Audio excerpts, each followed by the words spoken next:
我们这一生所有的苦难，90%以上都不是外界强加给你的，而是你亲手用自己的念头一层一层捆住了自己。你终其一生都在寻找解脱的出路，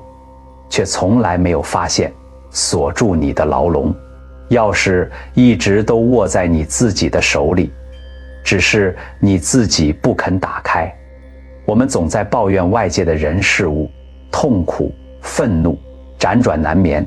却从来没有停下来问过自己一句：同样的事情发生在不同的人身上，为什么有人云淡风轻，有人却用一生在治愈这个伤口？到底是事情本身有杀伤力，还是你自己的心给了他伤害你的权利？楞严经里有一句震古烁今的话：一切众生从无始来，生死相续，皆由不知常住真心性，净明体，用诸妄想，此想不真，故有轮转。这句话道尽了我们所有痛苦的根源。从释迦牟尼佛在菩提树下悟道，说出奇哉奇哉，一切众生皆具如来智慧德相，只因妄想执着而不正得的那一刻起，2000多年来，整个佛教的修行核心从来都不是向外求，而是向内看，是调伏自己的心。我们所谓的情绪，所谓的愤怒、委屈、怨恨、纠结，从来都不是外界强加给我们的，而是我们的本心被妄想遮蔽之后生出的妄动。而这种妄动的杀伤力远比我们想象的要可怕1000万倍。它就像一把无形的刀，日日在割伤你的生命，你却浑然不觉，还以为这把刀是别人递到你手里的。佛陀在《大念住经》里清清楚楚地教导弟子，修行的核心就是时时刻刻关照自己的身、受、心、法，就是要你清清楚楚地看见自己的每一个起心动念，看见自己的情绪是如何升起，如何发展，如何操控你的一言一行，如何毁掉你的人生。可我们大多数人活了一辈子，都从来没有真正看见过自己的心。总有人说他不惹我，我能生气吗？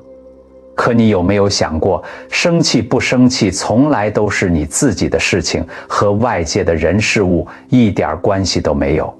禅宗历代祖师用一生的修行，只为告诉我们一个最简单的真相：能困住你的从来都不是别人，只有你自己；能伤害你的从来都不是外界的事情，只有你自己的执念。一念迷，你就在苦海轮回；一念悟，你就在当下解脱。如果你也曾经被情绪困住，被内耗折磨，被自己的念头绑得喘不过气，欢迎你在评论区打出心念清净，万事顺遂，种下一颗解脱的种子。也愿这份祝福能回向给你和你身边的人，愿我们都能在这一念之间找到属于自己的自在与安宁。晚唐年间，九华山脚下的池州地界出了一位奇人，名叫玄素，人人都叫他玄素医师。可他的茅棚里没有药柜，没有针石，连一味草药都找不到，却能治好无数遍仿名医都束手无策的怪病。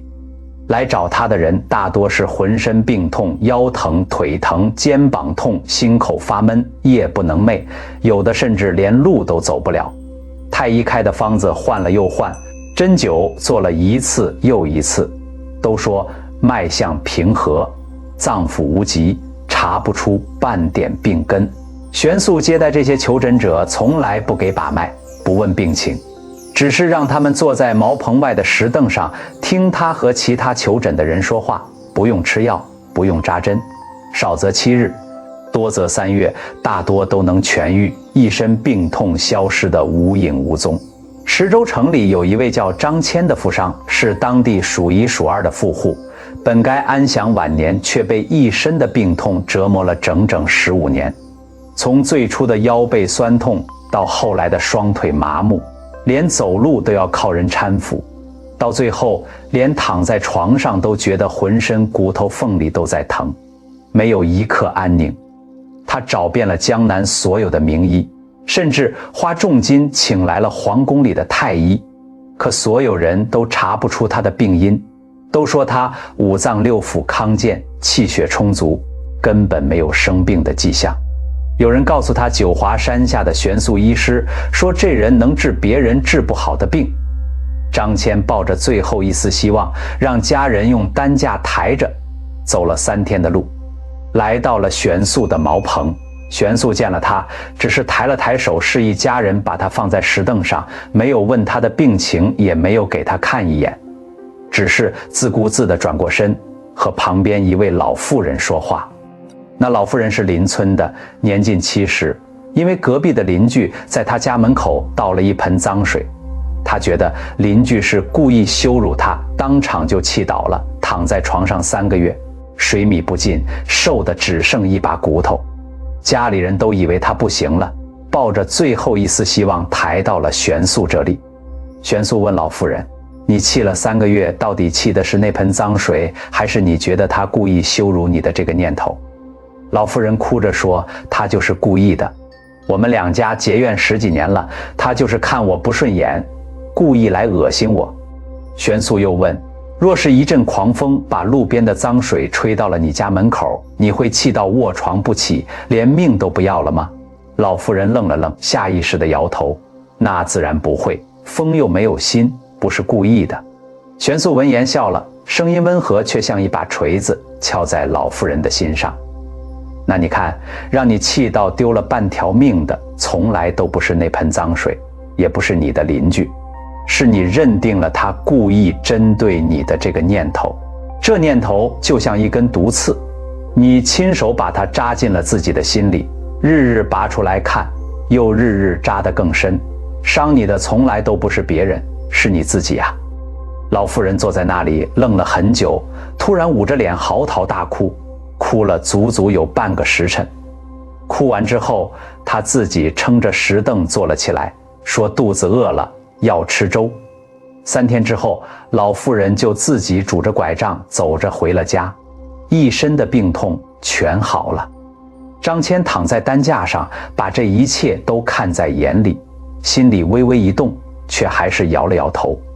他觉得老妇人的病是气出来的，可自己的病是实实在在的身体痛。15年了，怎么可能只是因为念头？他依然觉得玄素不过是会说几句宽心话，治不好自己的病，可他已经没有别的路可走了，只能每天让家人抬着来茅棚外坐着，听玄素和不同的人说话。日子一天天过去，他听了太多人的故事。有一个年轻的木匠，手艺极好，却因为小时候跟着师傅学木工，被师傅骂了一句，你性子太急，这辈子都成不了大器，就一辈子都在和别人较劲，做什么都要争第一。稍微有人说他一句不好，就气得砸了自己做的家具。30多岁的人，头发全白了，双手不停发抖，连刻刀都拿不住了，这辈子都没法再做木工了。玄素问他，师傅一句话说了就过去了，30年了，你还把这句话放在心里，日日拿出来折磨自己，到底是谁绑住了你？匠人愣在那里半天说不出一句话，眼泪顺着脸颊往下流。还有一个赶考的书生，10年寒窗，本有机会一举中第，却因为路上遇到了劫匪，盘缠被抢了，错过了科举，就一辈子都活在怨恨里，怨劫匪，怨世道，怨自己命不好，40多岁了，一事无成，天天喝酒，把身体喝垮了，咳得连话都说不出来。玄素问他，劫匪抢了你的盘缠，只耽误了你一次科举，可你心里的怨恨却耽误了你一辈子，到底是谁让你过成了现在这个样子？张骞听了一天又一天，心里那层封了15年的坚冰开始一点点融化。他有时候会半夜惊醒，想起15年前的那件事儿，那件他以为自己早就忘了，却从来没有放下过的事。直到第15天，玄素终于走到了他的面前，低头看着他，开口问了一句话， 15年前，你和一起白手起家的合伙人分道扬镳，他卷走了你一半的家产，还抢走了你最大的盐饮生意，对不对？张骞浑身一震，像是被一道雷劈中了一样，眼泪瞬间就涌了出来。这件事儿他从来没有和任何人说过，连自己的妻儿都没有细说。他觉得这是他一辈子的耻辱，他以为自己早就把这件事儿压下去了，藏得严严实实。可玄素一句话就把他藏了15年的心事完完全全地戳穿了。玄素坐在他身边，声音依旧温和，却字字都扎在他的心上。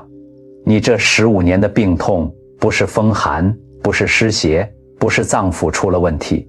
是你藏在心里15年的怨恨，是你日日都在翻涌的怒气，是你从来都没有放下过的执念。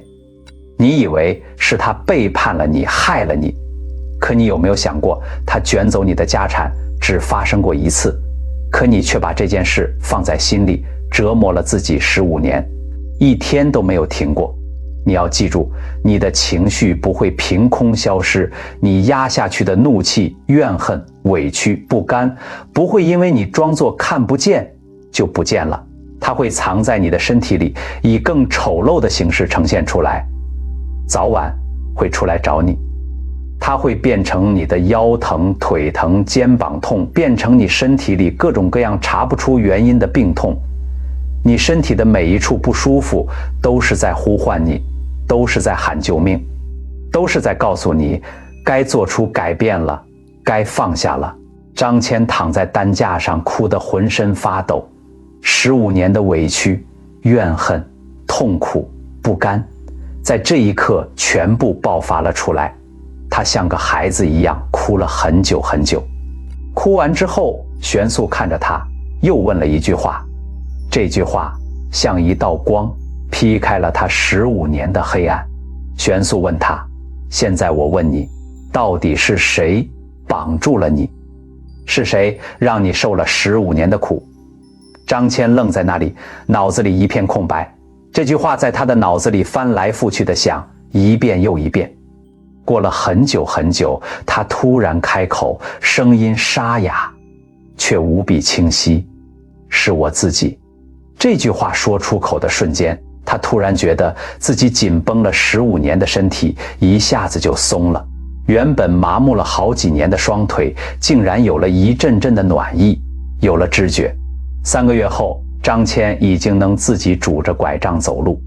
半年之后，他走遍了九华山的大小寺院，把自己一半的家产都捐给了山下的学堂，一身的病痛全都好了，整个人像是脱胎换骨，换了一个人。后来他才知道，玄素年轻的时候也是江南有名的富商，因为被自己的亲兄弟背叛，夺走了全部家产，气得呕血，躺在床上奄奄一息，差点丢了性命。后来他遇到了三祖僧璨大师的传人，师父坐在他的床边，只问了他一句话，谁负汝？就这3个字，像当头棒喝一样，让他当下就豁然醒悟，原来从来都不是兄弟的背叛绑住了他，是他自己的怨恨，自己的执念，自己的不甘，把自己困在了牢笼里。他当下就放下了所有的执念，病也奇迹般的好了。从此之后，他散尽了所有的家产，来到九华山下，建了这座小茅棚，用自己悟到的道理治好了无数被情绪困住、被执念绑住的人。这个故事就先讲到这里。我们总以为是外界的人事物让我们产生了情绪，让我们痛苦，让我们愤怒。可实际上，从佛陀的教法来看，我们所有的情绪、所有的痛苦都来自于五蕴的妄执。色是外界的人事物，是我们眼睛看到的、耳朵听到的、身体感受到的一切境界。受是我们对这些境界产生的感受，舒服或是不舒服。想是我们对这个感受生出的分别、判断、妄想。行是我们基于这个妄想生出的执念、情绪、行动。识是我们累生累世以来根深蒂固的认知模式，是我们的习气。我们总以为是外界的色，也就是那个人、那件事让我们生气，让我们痛苦。可实际上，真正让我们痛苦的从来都不是色，也不是受，而是从受到想的那一瞬间，我们生出的分别与妄想。就像别人撞了你一下，这是色，你感受到了疼痛，这是受。这两个步骤都是自然而然发生的，本身没有任何痛苦。可接下来你心里生出了他是故意撞我的，他不尊重我，他看不起我的念头，这就是想，就是妄想。从这个念头升起的那一刻，你的嗔恨心就起来了，愤怒、生气、怨恨，所有的情绪都跟着来了，这就是行。你看，从头到尾让你生气的，从来都不是撞你的那个人，也不是被撞这件事本身，而是你对这件事的判断，你的执念，你的认知。这就是为什么同样的一件事发生在不同的人身上，反应会完全不一样。有的人被人踩了一脚，对方道个歉，他笑一笑就过去了，心里连一点波澜都没有。有的人却会气得破口大骂，甚至大打出手，气到一整天都吃不下饭，睡不着觉。外界的触发是一模一样的，为什么反应天差地别？因为每个人心里的执念不一样，认知不一样，心量不一样。所以我们才说，生气不生气从来都是你自己的事情，和别人一点关系都没有。他不惹你，换个人惹你，你也会生气。就算没有人惹你，你心里的这个执念还在，你也会因为别的事情生气。因为根源不在外界，在你自己的心里，在你自己的执念里，你完全可以选择不搭理，选择视而不见，充耳不闻。这是一种非常高的修行境界，它不是你看见了、听见了，却故意装作没看见、没听见，而是这件事儿根本就没有进入你的心里，和你的本心没有发生任何关系。就像你走路的时候踩到了路边的野草，你不会生气，不会停下来和野草计较，因为你心里根本没有把它当回事。就算你踩到了，你都没有看见。这就是真正的视而不见。就像你在车上着急赶路，心里想着要去办的急事，不小心踩了别人的脚，你都没有意识到，因为你的心根本不在这件事上。这件事儿和你的心没有发生任何关系，它就根本伤害不到你。有一个流传了1000年的典故，叫虚舟心态。有一个人在河里划船，顺流而下，突然有一艘船从对面冲了过来，狠狠撞在了他的船上。他当下就怒火中烧，握紧了拳头，正要站起来破口大骂。可他抬头一看，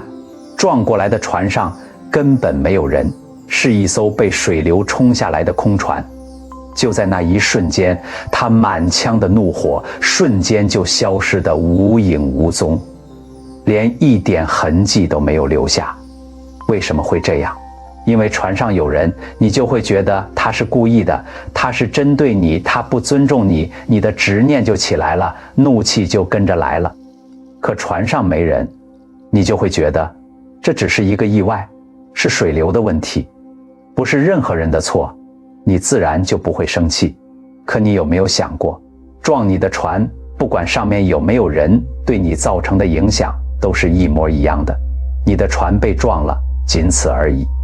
让你生气的从来都不是撞船这件事本身，而是你觉得他是故意针对我的这个念头，是你自己的妄想。这就是我们的心。我们一辈子都被自己的念头牵着鼻子走，被自己的妄想耍得团团转，却从来没有停下来好好看看这个念头到底是真的，还是我们自己凭空妄想出来的。佛陀说，一切唯心造，我们所处的整个世界都是我们自己的心念投射出来的。你的心就像一个杯子，你装了什么，它就会映射出什么。就会向外投射出什么。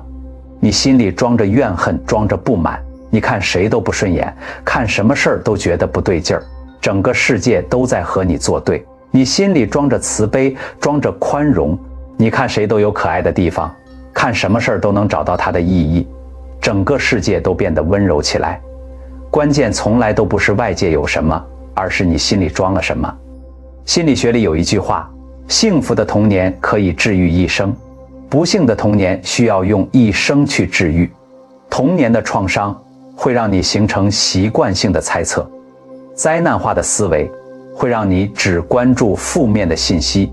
变得自卑、敏感、脆弱，总觉得别人会伤害你，总觉得自己是受害者。可从佛学的角度来看，真正困住你的从来都不是童年的那件事儿，不是那个伤害你的人，而是你对那件事的执念，是你把那件事里的怨恨、委屈、愤怒一直藏在心里，带了10几年甚至几十年，日日拿出来折磨自己。那件事早就过去了，早就结束了，可你却一直不肯放下，一直把它留在自己的生命里。到底是谁绑住了你？是你自己的执念啊！当你升维之后，当你的认知提升了，你的心量变大了，你就会发现，那些曾经让你痛不欲生的人事物根本就不值一提。就像你站在1楼，有人骂你，你听得清清楚楚，会气得浑身发抖，非要和他争个对错。你站在10楼，有人骂你，你听不清，还以为他在和你打招呼，笑着挥挥手。你站在100楼，有人骂你，你根本就看不见，也听不见，眼里只有万里山河，无限风光。不是骂你的人消失了，是你站的高度不一样了，你的心量不一样了，那些曾经能困住你的东西，再也困不住你了。你要明白，一切发生在你生命里的事，都是应该发生的，要不然它凭什么发生在你的生活当中？这些事，不管是好的还是坏的，都是来让你开悟的，都是来让你看见自己的心念运转模式的，都是你修行路上的逆增上缘。那些让你痛苦、愤怒、委屈的事，都是来提醒你该看看自己的心了。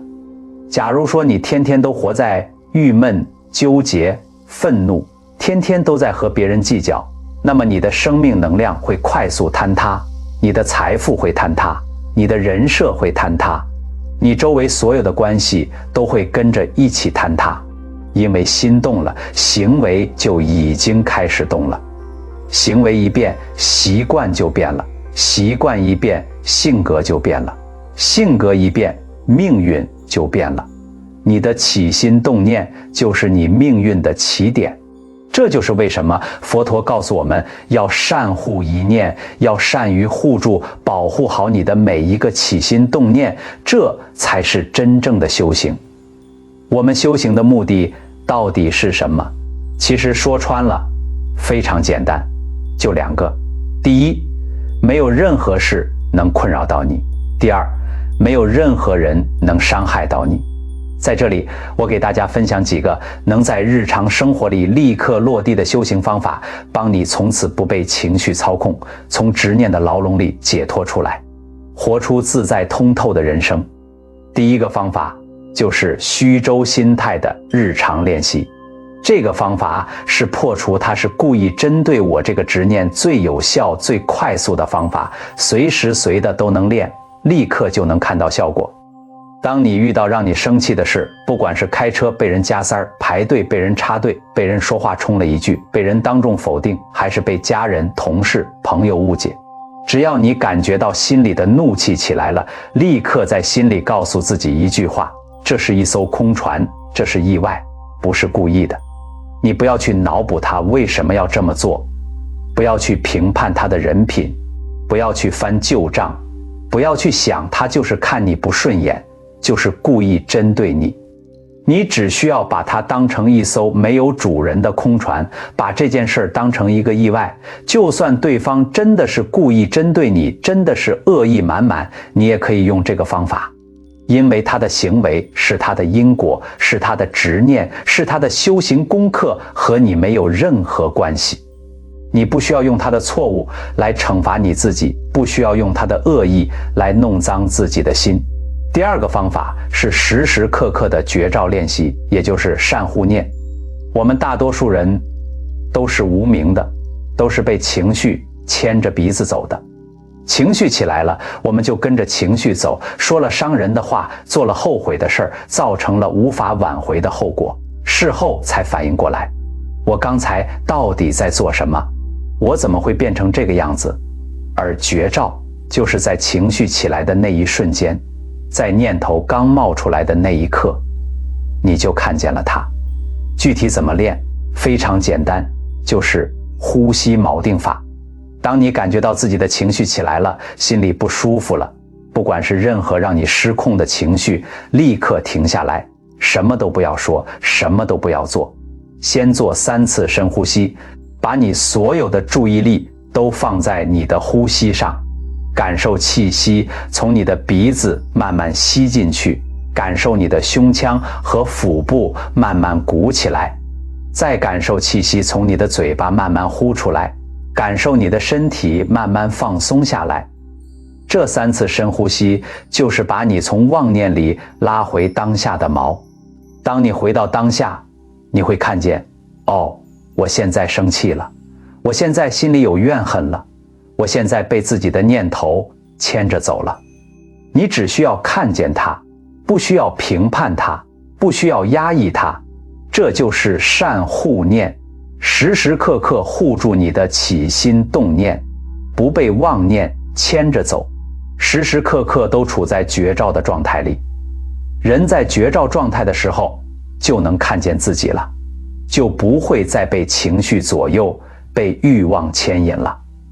第3个方法是自净其意的创伤清理练习。很多人一辈子都被过去的创伤困住，被童年的阴影困住，被曾经的伤害困住，就是因为他们从来没有真正清理过自己心里的执念，从来没有和过去的自己好好告别。诸恶莫作，众善奉行，自净其意，是诸佛教。这是佛陀留给所有众生的核心教诲，而自净其意就是整个修行的核心。什么叫自净其意？就是清理你心里的污垢，清理你藏在心里的创伤，和过去的自己和解，和这个世界和解。你与整个世界的关系，